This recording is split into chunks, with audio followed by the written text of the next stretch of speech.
बरगढ़ जिलूर आसुची बड़ खबर। अनैतिक कारबार उपरे पुलिस नहीं कड़ा कार्यानुष्ठान।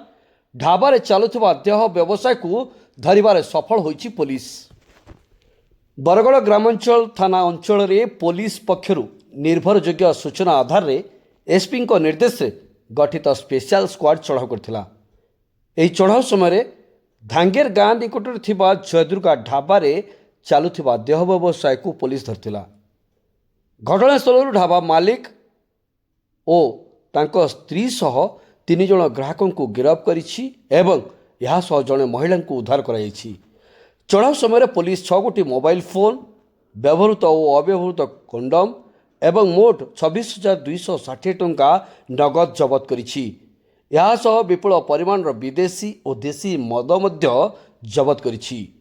एही घटना रे पुलिस अनैतिक व्यवसाय निरोध आईन अनुଯାयी मामला रुजु करथिबा बेले समस्त अभियुक्तों को कोर्ट चालान करिछि।